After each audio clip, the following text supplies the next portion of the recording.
출신 의원님들이 저를 모아놓고 강연을 듣기도 하고. 그러셨군요. 네. 그러니까 의원들이 배우고 싶은 의원 이렇게 정의할 수 있겠네요. 일 결국. 잘하는. 일 잘하는. 성과를 내는 걸로 유명하죠. 그리고 별로 자랑하지 않는. 자랑은 저도 좀 하고 하세요, 싶은데, 이제. 예, 자랑 열심히 하도록 하겠습니다. 왜냐하면 이제 만약 출마를 하셔야 되면 하셔야 돼요. 그러면서 이제 시민들은 사실 서울시에 있는 분들은 내 삶을 실질적으로 바꾸는 시장을 원하는 거잖아요. 네. 그래서 우리 박주민 의원께서 진짜 이제 서울시장에 출마를 결심하셨으니까 이런 점에서 서울 시민들의 삶을 좀 바꿔보고 싶다 이런 포부 같은 거 있으세요? 그러니까 이 부분에 대해서는 제가 여러 가지 정책을 발표했기 때문에 말씀을 드릴 수 있어요. 네네네. 며칠 전에 발표한 정책만 해도 그 예를 들어서 설명을 좀 드리도록 하겠습니다. 시민들의 삶을 실질적으로 바꾸어 왔죠. 네, 아까 말씀드렸던 상법도 지금 그렇죠. 예. 그다음에 국회의원으로서 군사법을 전면 개정함으로써 성폭력 사건이나 사망 사건은 수사부터 민간이 하게 만들었죠. 그거 거의 50년 넘도록 안 됐던 거 제가 한 거거든요. 근데 그 뒤로 그러셨군요. 군 문화가 굉장히 많이 달라졌어요. 맞아요. 그랬죠. 그러니까 삶을 계속 바꿔오는 제도를 어렵다고 그렇지만 어렵다, 불가능하다는 걸 계속 해왔고 그런 마음과 그런 능력과 그런 경험으로 시민들의 삶을 바꿀 건데요. 제가 이틀 전에 발표한 공약이 있는데 네네. 용산 관련된 용산 관련된 공약이요. 지금 용산 정비창을 네네. 정비창 부지가 대략 15만 평 정도 되는데 규모가. 네. 이거를 오세훈 시장은 매각하겠다는 거예요, 민간한테. 그래요? 네, 이거를 매각하겠다는 건데 네. 뉴욕에 가보면 배터리 파크 시티라는 데가 있어요. 그래요? 거기는 공공이 소유하면서 네네. 민간에게 땅을 임대해 줍니다. 그래서 거기 위에다가 고급 주택과 상가를 지어서 사용하고 공공한테는 토지 임대료를 주는데 네네. 지금까지 공공이 거둬들인 누적 수익이 네. 4조 원에 그렇군요. 그런 모델이 있어요. 실제로. 네, 실제로 있습니다. 근데 그럼 용산 이 정비창 부지만큼 좋은 부지가 네. 없죠. 근데 이걸 민간한테 팔아버리지 말고 저도 그렇죠. 일부는 매각하자고요. 네. 한 15만 평 중에 대략 7만 평은 인프라를 구축하기 위해서 네. 써야 되니까 어쩔 수 없고 그러면 8만 평 남는데 8만 평 중에 핵심 업무지구에 해당하는 3만 평 정도 비싼 가격에 팔자고요. 네네. 팔고 그럼 5만 평 남잖아요. 이건 공공이 그대로 소유한 상태로 임대 형식으로 줘서 이 위에다가 아파트를 짓자고요. 그 위에. 네네. 근데 토지 거기 또 교통 인프라 다 갖춰져 있잖아요. 그렇죠. 그 지역은. 네. 네. 토지 임대부기 때문에 훨씬 싼 임대 가격을 줄 수 있어요. 네. 배터리 파크. 이거군요. 네. 그래서 여기를 네네. 이 좋은 입지에 이 땅을 이 땅에 아파트 주거를 2만 호 정도 공급을 해서 이쪽에. 그리고 굉장히 싼 값에 공급을 해서 네. 일부 시민들, 부자들만 사는 곳이 아니라 서울 시민이라면 누구나 살 수 있는 곳을 만들자. 좋네요. 대신에 공공은 네. 임대 수입을 받는 거예요. 그렇죠. 저기서. 네, 임대 수입을 받고 그다음에 임대가 40년 정도 주면 되거든요. 네네네. 40년 후에는 미래 세대가 다시 한번 판단해 보는 여기를 계속 주거 블록으로 놔둘 건지 예. 업무 블록으로 바꿀 건지. 아니면 무슨 산업 블록으로 바꿀 건지. 왜냐면 상황이 바뀔 거니까 그때 되면. 사회가 엄청 바뀔 거예요. 그렇죠. 근데 이거 민간에 지금 매각해 버리면 못 바꿔요 그때는. 못 바꿔요. 그렇죠. 그다음에 두 번째 엄청 부자들만 들어갈 수 있는 곳으로 개발되는. 그렇죠.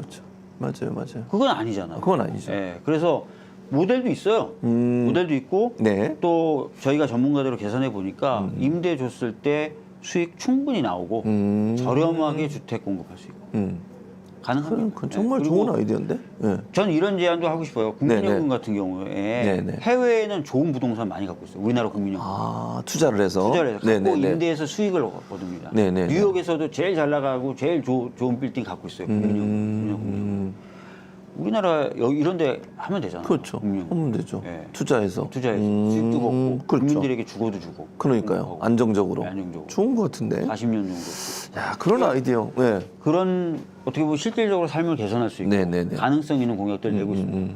제가 이 공약도 냈잖아요. 9호선이 6량짜리 기차예요. 맞아요. 그래 엄청 막혀요. 사람 죽을 것 같아요. 아침에 올 때. 네. 8량으로 늘리자. 그렇죠. 네. 좋은 아이디어신데. 네. 그럼 8량으로 늘리는 게 불가능하냐? 아니에요. 플랫폼. 이미 다 돼 있던데 플랫폼. 궤도 다 판량 기준으로 완공돼 완돼 있어요. 있어요. 저 맨날 타잖아요. 그렇죠. 네, 사람들이 맞습니다. 다 의아한 거예요. 시민들이. 그렇죠. 왜 6량이지? 이런 몇 거죠. 년 전에 서울시에서 검토했는데 돈이 네. 많이 든다는 거예요. 판량으로 늘리면. 근데 네, 9호선 라인하고 한강버스 라인이 겹치잖아요. 네, 네, 네. 한강버스 2,000원 넘게 투입. 그러니까요. 그 돈이면 판량할 수 있어요. 충분히 할 수 있죠. 백지화 시키고 그래서 판량하자. 그러니까 시민들 삶을 바꾸겠다. 바꿔야죠. 이런 거에 제가 공약이 아, 됐어요. 정말 좋은 아이디어입니다. 아침마다 이제 9호선 타고 오면 죽는 것 같아요, 거기. 네.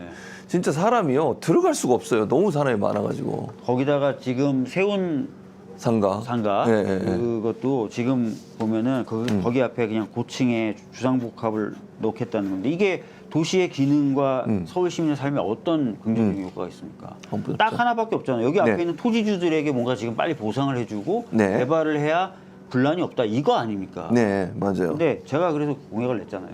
용적률 주자. 여기 예를 들어 용적률 1000% 줘. 근데 이 1000% 준 용적률 중에 뭐 600이면 600, 뭐 500이면 500.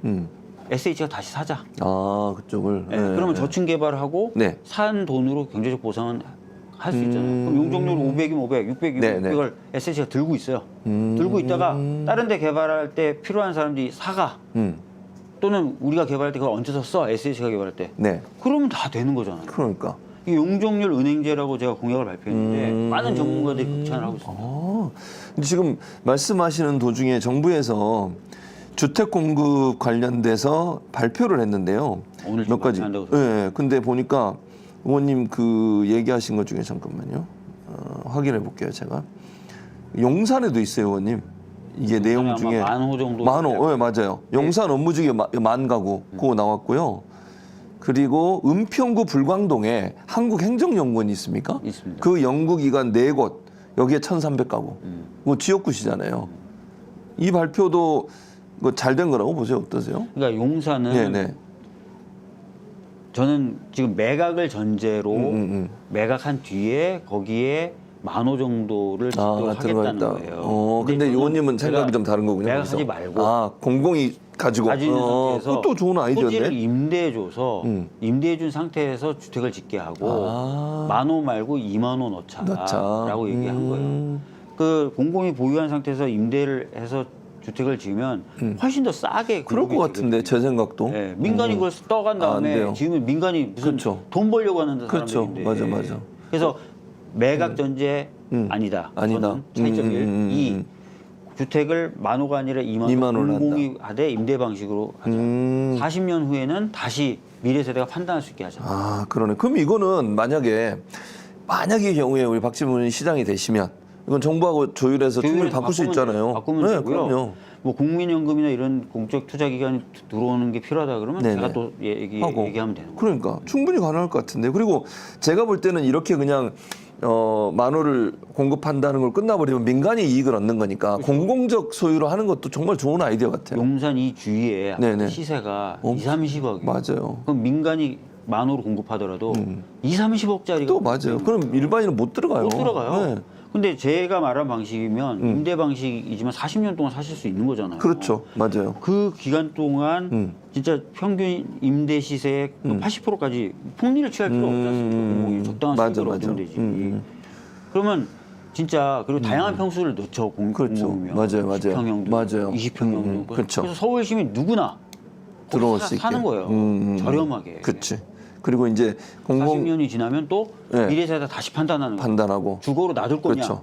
근데 공공 자본도 만들어지잖아요. 네, 그렇죠. 그 자본 가지고. 예. 아까 말씀드렸던 뉴욕의 배터리 파크 시티 지금까지 누적 이익 4조 원. 4조 원. 아, 이익이. 네, 그러니까 더 나올 수 있어요. 그러니까 그럼 시민들의 것이 되는 그렇죠. 거잖아요. 그 시민들의 자본은. 것이 예. 그럼 그 돈으로 다른데 또 공공적인 투자를 하고. 그러니까요. 좋은 아이디어인데. 요거는 일단 정부는 큰 그림에서 어디 지역에 얼마씩 이제 공급을 하겠다는 거 발표했으니까 구체적으로는 만약 시장이 되시면 그런 부분들에서 논의가 가능하고 조율도 가능한 상황이다. 네. 저는 충분히 가능할 거라고 봅니다. 지금 공급 대책 나온 것만 잠깐 설명해 드리면 용산 아까 말씀드린 국제 업무지구의 10,000세대, 삼표 레미콘 부지의 1,000세대, 성수의 부영 호텔 부지의 1,500세대, 캠프킴이 어디예요, 근데? 어딘지 모르겠어요. 4,000세대, 강남구청의 1,500세대. 용산의 캠프. 아, 용산의 캠킴. 미군 기지 있었던 거 얘기하는 거요. 위례 신도시 미 매각 부지 2,000세대 그리고 태능CC 여기에도 5,000세대를 집어넣겠다고 하네요. 그래서 공급 대책을 일단 발표를 했습니다. 정말 그 박주민 의원이 얘기하신 그거 정말 아이디어 좋은 것 같아요. 배터리 파크 괜찮습니다. 네, 한번 보십시오. 그 네. 뉴욕 쪽에서도 굉장히 유명한 고급 상가와 그런가. 고급 주거들이 있는데 네네. 수익을 공공이 가져가요. 맞아요. 그게 중요한 것 같네요. 그래서 그 공공 수익으로 다른 여러 가지 좋은 일들을 하는 거죠. 하는 거죠. 그리고 나서 일정 기간 지나면 다시 고민해보고 고민해보고 세팅할 수 있어요. 그 공공이 갖고 있어야 가능한 거죠. 그게. 가능한 민간에 뭐가 안 되잖아요. 워낙 또 우리는 공공이 네네. 보유한 부동산 네네. 토지가 없어요. 맞아요, 활용할 수 있는 맞아요. 정책적 수단이 많지 않습니다. 또 윤석열 때 많이 팔아먹었잖아요. 그거 공공이 갖고 있던 거. 근데 이만한 부지가 없어요, 서울에. 그렇죠. 없죠. 예, 이런 건 정책적 노른자의 수단으로 땅이죠. 좀 보유 미래 세대를 위해서 놔둘 그렇죠. 필요가 있어요. 맞습니다. 그렇다고 해서 놀리는 건 아니잖아요. 그렇죠, 그렇죠. 주거도 공급하고, 맞아요. 임대도 하고. 업무지구도 네, 네. 개발될 수 있게 하고. 그렇지만 서민들도 접근할 수 있고, 아까 말씀드렸던 대로 40년쯤 후에는 여긴 좀 다른 걸로 가요. 그렇지. 이게 가능하도록. 맞아요. 저는 되게 필요한 것 같습니다. 좋은 아이디어 같아요. 대통령님께 네. 이 자리를 빌어서도 한번 제안. 이 매각 방식은 안 아니다. 해줬으면 좋겠어요. 예, 민간 매각 방식 하지 않고 공공이 활용할 수 있는 방안을 고민해 보면 좋겠다. 충분히 가능한 시나리오와 네, 네. 사례들도 있으니까요. 네, 저도 거기 한 표를 얹도록 하겠습니다. 갑자기 하지 그럼 뭘 그걸 생각하고 합니까?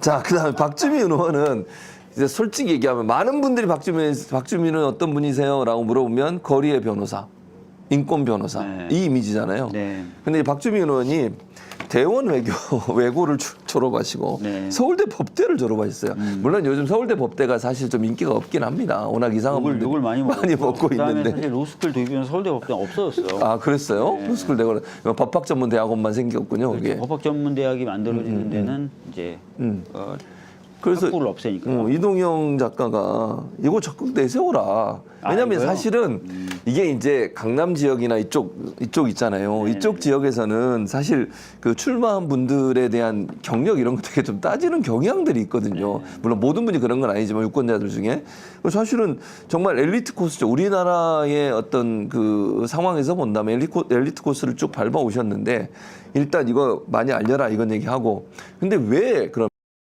하고 그냥 편하게 살 수 있는 거 많잖아요. 이 코스로 가서 예를 들면 판사가 되거나 아니면 뭐 검사가 되거나 왜 이 변호사가 돼서 시민을 위해서 이렇게 일하셨던 거예요? 그러니까 대학 들어가서 고등학교 때 못 해봤던 거를 좀 해보자라는 단순한 생각으로 철거촌도 가보고 공장에 들어가서 일도 해보고 농촌도 네네. 가보고 네. 또 집회나 시위 현장도 가보고 하면서 그리고 뭐 독서도 막 여러 하면서 조금씩 제 몸에 뭔가가 젖어들었던 것 같아요. 그래서 나중에 돼 보니까 한 3학년 이쯤 되니까 네. 남들에게 뭔가 도움이 되는 일을 하고 있을 때 제가 제일 기뻐한다는 사실을 알게 됐어요. 오. 그래서 그런 쪽으로 계속 가야 되겠구나라고 생각을 하고 있었고 네네. 대학교 4학년 때 굉장히 작은 철거촌에 또 이제 도움 요청이 와서 가서 있었는데 그때 이제 영구임대 주택 등과 관련된 협상을 구청장과 하려고 이야기 나누려고 그쪽에 계신 주민분들이 가실 때 야 너 그래도 서울대 법대니까 같이 따라가자. 오. 그래서 갔는데 구청장이 약속과 달리 구청 건물 안에도 못 들어오게 하는 거예요. 그래서 주차장에서 그때 눈이 오는 날이었는데 펑펑 눈을 맞으면서 한참 기다리다 돌아가는 차 속에서 버스 속에서 네네. 그 당시 변호사가 귀했으니까 적었어요. 네. 내가 어차피 학생운동 할 거, 계속 어떤 이런 운동을 할 거면 변호사 자격을 가지고 있으면 그렇지. 약간 이런 분들이 도움이 되죠. 도움이 될 수 있겠다. 그럼요. 라는 생각을 해서 그래서 이제 사실은 원래 생각과 좀 달리 그 법대에 들어서도 저는 사실 보겠다는 생각은 없었는데 아, 그러셨군요. 군대 갔다 와서 고시 공부를 하고 변호사가 네네. 됐고 그 다음부터는 뭐 제가 원래 그런 생각으로 법 공부했고 사실 봤으니까 그런 길을 간 거죠. 그러셨군요. 그래서 근데 사실은 이제 일반적인 사람들이라면 뭐 성공이 보장된 어떤 길, 편안하고 그다음에 좀 부를 축적하면서 할 수 있는 그런 길이 있음에도 불구하고 지금 말씀하신 그런 경험들이 근데 생각을 제가 뭐 바꾼 가난하진 않아요. 그렇죠. 저도 변호사 10년 넘게 했고 네네네. 그다음에 그 제 짝꿍도 변호사예요. 아, 그래서 두 분이 다. 네네네. 제 별명이 거지갑이니까 막 제가 가난한 거야. 그렇지 않고 그 거지갑이라는 별명도 네네네. 이 일이나 이런 것들을 집중할 때 외모에 신경을 안 쓰더라. 맞아요. 그 정도로 일에 그쵸. 집중하고 뭔가 그 다른 데 집중하더라. 그러니까. 거기서 나온 그건 맞아요. 별명이에요. 아니 왜냐면 옛날에 지금 이제 서울시장 출마한다고 작정하시기 전에 모습은 진짜 그런 모습이었어요. 지금 외모도 좀 갖고 그러니까 있다고 갖고 해가지고. 요즘 많이 바뀌지 않았습니까 외모도? 그렇습니다. 네, 우리 PD는 좀 바꿔야 될 것 같다는 생각이 듭니다만 어쨌든 지각대장. 자 이제 민주당 얘기를 좀 해봐야 될 것 네. 같은데 오늘 뭐 이해찬 이제 전 총리와의 관계도 말씀을 하셨는데 이해찬 총리 별세로 지금 이번 주까지 애도 집중 기간입니다. 그래서 합당 논의는 잠시 멈췄는데 네. 이 합당에 대해서 여러 가지 의견들이 많이 나오고 있잖아요, 의원님. 네. 일단 어떻게 보시는지 의원님 의견 좀 듣고 싶어요. 그러니까 저는 합당, 그러니까 그 탄핵을 함께 이끌었고 내란을 확실하게 종식시키려고 하는 세력들이 힘을 합치는 것은 좀 맞다라고 네, 생각해요. 네, 네, 네. 그래서 합당으로 되는 방향이 맞고 다만 이제 제가 초기에 문제 제기했던 것은 절차와 과정이 좀 너무 급작스러웠던 부분이 있다라고 얘기했던 겁니다. 네네. 그리고 제가 이제 추가적으로 더 말씀을 드렸던 게 그럼 이제부터는 어떻게 하면 잘 할까를 생각하자 우리 그렇게 말씀드렸고 네네. 그게 제 생각입니다. 그리고 이제 뭐 한준호 의원이 경기도에서 출마를 준비하고 있는데 여기도 정청래 대표가 다른 의도가 의심된다 이런 발언을 해서 좀 논란이 되고 있습니다. 그래서 일부에서 이제 그런 얘기들이 나오고 있긴 해요. 뭐 의원님도 들으셨는지 모르겠지만 뭐 이렇게 합당하고 이런 것들이 본인의 어떤 정치적 행보와 연관된 게 있는 게 아니냐 이런 의심들을 하고 있는 부분이 있는데 의원님 뭐 그런 건 아닐 거예요. 아니다. 네네. 네, 그러니까 뭐 그 이후에 나오는 대통령실에서의 설명이나 이런 것들을 봐도 네네네. 이 부분이 이제 뭐 정청래 대표의 개인적인 욕심, 개인적인 뭐 이런 것에 의해서 기인된 거라고 보기는 어렵고요. 네네네. 다만 제가 거듭 말씀드린 게 아이고 조금만 더 조금 설명도 좀 그러니까. 하고 과정 조금 거쳤으면 뭐 이런 아쉬움이 있는 거죠. 그렇죠. 시기는 어떠세요? 그때 이제 코스피 5천 달성되고 막 이런 분위기였잖아요. 근데 그런 부분도 좀 논란이 되던데. 발표 시기. 발표 시기. 네네. 근데 정청래 아마 대표가. 이제 예. 시간이 별로 없다고 판단하셨을 가능성이 있어요. 더 이제 시간이 뒤로 가면 뒤로 갈수록 좀 어려워질 수도 있으니까 그렇게 판단하지 않았을까.